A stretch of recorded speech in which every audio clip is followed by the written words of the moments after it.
George did not like the student dormitory in which he had lived for the past 6 months. It turned out that those who built this building many years ago did not have the slightest regret that it was located opposite a dump. Being a medical student, George hoped to become a surgeon in the future, but was terribly afraid of his first human dissection. What if I can't stand it? Or I'll mess everything up with vomit, after which I'll faint under the snickering of my classmates?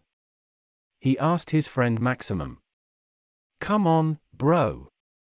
You what? It's not scary.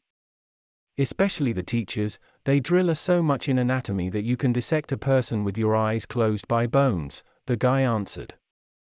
George looked at his friend doubtfully, but did not object. To be honest, he enjoyed deluding himself and believing Max's lie.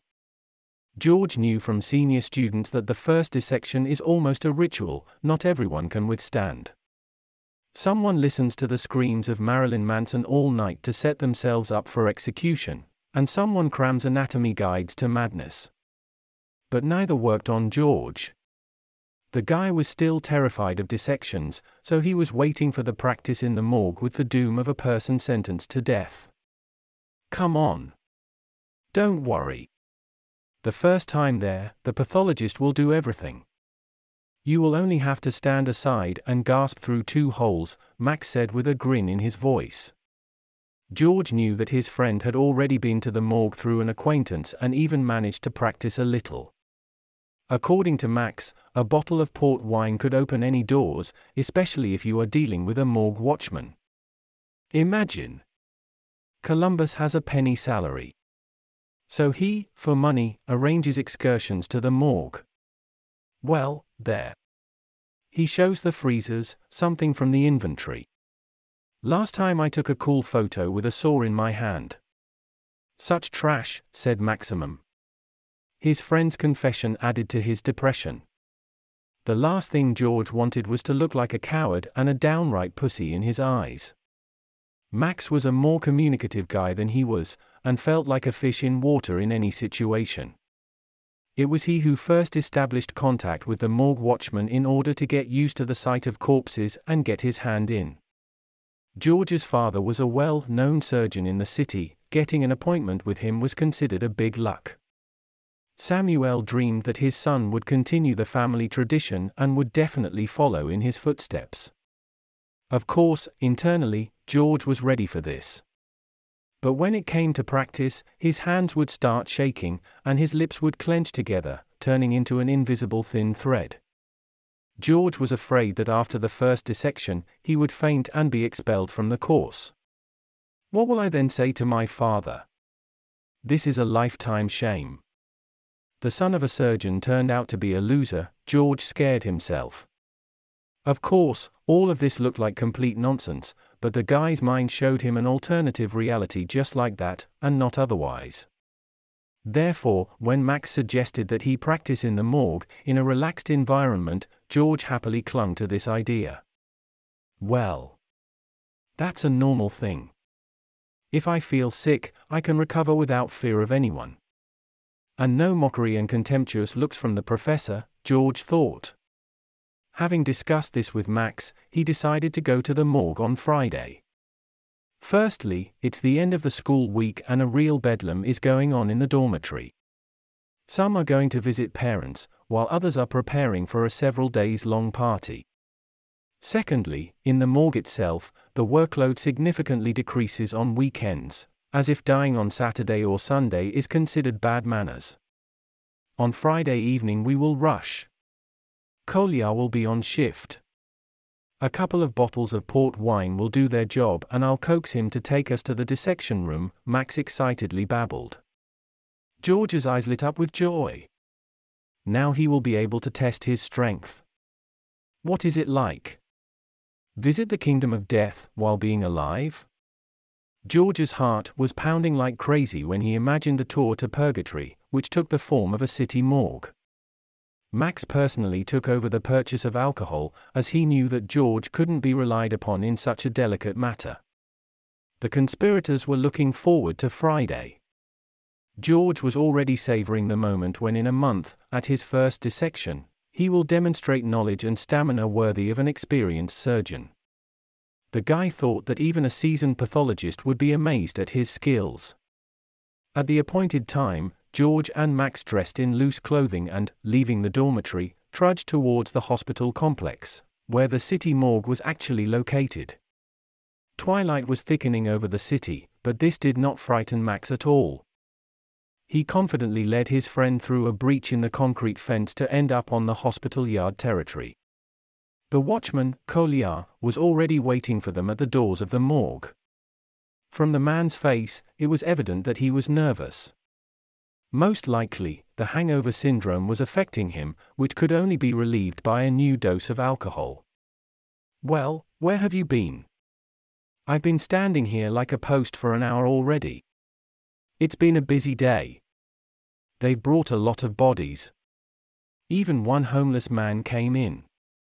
So, the choice of corpses is great. But no interference, okay? No scalpels there, or incisions," Collier spat out in one breath. Max looked at George, then handed the guard a bag of fortified wine. "That's the stuff, guys. No fuss. You'll have 3 or 4 hours at your disposal. And don't forget my request.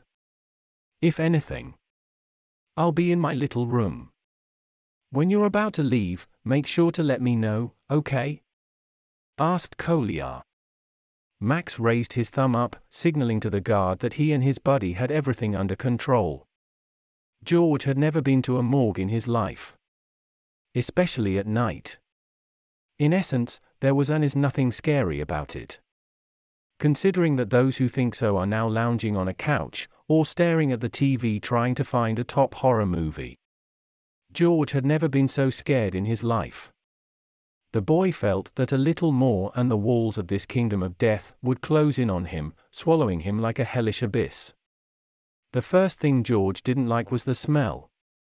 Sharp, pervasive, and nauseating. Fairly speaking, this stench was not caused by the smell of rotting bodies. Oddly enough, such a smell was given off by the disinfectant, which had been generously applied to the walls and floor of the institution. "Yeah. It's easier to puke here than to blow your nose," George whispered. "Stop whining, bro. It's okay. Now, you'll overcome your fear and you won't be scared of corpses anymore," Max rushed to reassure the guy. The confidence of his friend gradually transferred to George, who after his suggestion started to feel much better. Since Max had been to the morgue more than once, he led his friend to the dissection room with an air of an expert. In essence, all the other rooms were not of much interest, as only in this place were autopsies performed.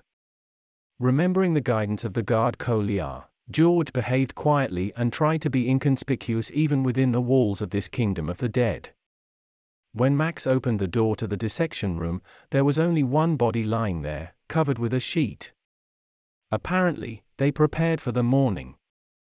"The morgue doesn't work on the night shift now. There's not enough staff," he explained. George shivered and approached the tin-lined table almost closely. Next to it was a special rack with a lot of tools, which were used to perform the autopsy itself. George looked with interest at knives of different lengths and shapes, special saws and pliers, designed for flesh and bones. Max gently nudged his friend, as if urging him to pull back the sheet. George cautiously grasped the edge of the cover, then abruptly pulled it towards himself. From what appeared before the eyes of the young medical student, he felt uneasy. Max, standing next to him, flinched and ran off to the side, bent over in fright. And George stood and looked at the body that was now lying in front of him. From the horror that gripped him, he could not move a single muscle of his body. George's fear was so strong that he didn't even have the strength to scream, which froze in his throat like a piece of rotting flesh in the throat of a scavenging vulture. The thing was, the man lying in front of the medical student was completely alive. His arms and legs were tightly bound with rubber tourniquets. This was done to prevent the unfortunate man from dying from blood loss caused by deep cuts in the thigh and forearm areas. But the worst part was not even that, but the fact that George knew the man lying in front of him. and Max also had seen him before, because this poor guy was none other than George's own father. A fear and horror unlike any other was frozen in the half-closed eyes of Sergei Nikolaevich. How the surgeon ended up on the autopsy table remained a mystery to both friends, especially considering that almost no one knew about their sortie. The guard. It's all the guard. A convulsive thought flashed in George's head. At that moment, the door behind his back clanged loudly, responding to the involuntary prisoners with the sound of a closing lock. The boys, scared to death, almost screamed out in desperation. And now, I'll check what you're really made of. As you probably know, a tourniquet can't be kept on for more than 1 hour, otherwise the limb will die and will have to be amputated. Considering that I applied the tourniquets 20 minutes ago, you have very little time left, Kolyar wheezed behind the door. Let us out of here, you beast! Max yelled and rushed to the door. But knocking it down was impossible. Only now did George realize that they had fallen into a trap set by the damned guard. He deliberately baited Max, wanting to lure his best friend into his trap. The boy didn't know why it was his father on the table, but considering the nature of the wounds, there was no time to delay. Time was ticking away, and George knew this better than anyone. Because Sergei Nikolaevich could die on the autopsy table at any moment. Max, come here fast, the boy ordered. Soon, they were both bent over the first tourniquet, which was constricting a skillfully severed femoral artery. The boys had no experience dealing with such wounds, but the relentless passage of time dictated its terms. George's father was pumped full of painkillers, which is why he couldn't speak and could only roll his eyes like a madman. As soon as Max slightly loosened the tourniquet on the leg, a jet of bright arterial blood immediately struck the boy in the face, scalding his cheeks like acid. At this moment, George was already holding an ancient clamp in his hand, which he intended to use to constrict the damaged vessel in order to sew it up with a few stitches. Doing this was very difficult. The boy's hands were shaking, and blood was still pouring out in a stream. It's hard to say exactly how George managed to do this, but he was able to partially stop the bleeding in this area. Now, they still had to save the right leg and both arms, which were also expertly tightened with rubber tourniquets. The damned guard obviously knew what he was doing, and George was ready to swear that before organizing this whole nightmare, he had received good training. Time was passing, and the boys were still unable to repair the damage to George's father's second leg. Drenched in blood from head to toe, they were fighting for the life of the dying surgeon with the desperation of a deer surrounded by a pack of hungry wolves.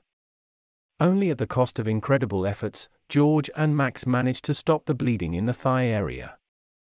But with the hands, the situation was very bad. Due to the circulation problem, they had swollen and had turned almost black. George knew what this meant. They didn't make it in time, and now Sergei Nikolaevich was facing a double amputation. The grim truth washed over the boys at that moment. The door swung open and the guard Kolyar appeared in the doorway, casting a glance over the blood-soaked boys. He laughed with his cawing laughter and said, "You failed the exam, suckers. Now, this pathetic surgeon won't have to butcher people anymore. They'll chop his arms off at the forearm." "What are you talking about, idiot?" Holding a scalpel in his hand, George exclaimed. Kolyar smirked, then said, "The idiot is you, Igor. 5 years ago, a boy with acute appendicitis ended up on your father's table. It was a simple operation, but he managed to fail it. The boy died, and your daddy got away with it. Do you know who that boy was and whose brother he was?" George held his head and fell to his knees. He remembered this case, because his father had drunkenly told his son about it. Meanwhile, Kolyar pulled a gun from his belt, put it to his temple, and winked at Max, then he pulled the trigger. At that very moment, the brains of the half-mad guard coated the inside of the door in a deep red and blue blanket. Having exacted his twisted revenge, Kolyar departed for another world, following his older brother who had died on Sergei Nikolaivich's operating table 5 years ago.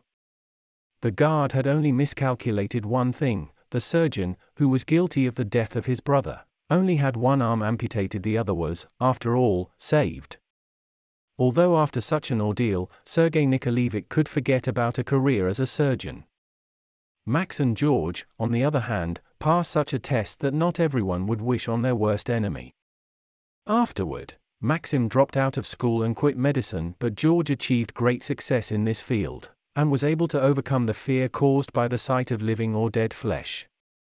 However, the young surgeon never tells the story of the cost of gaining this knowledge, but we know it, don't we?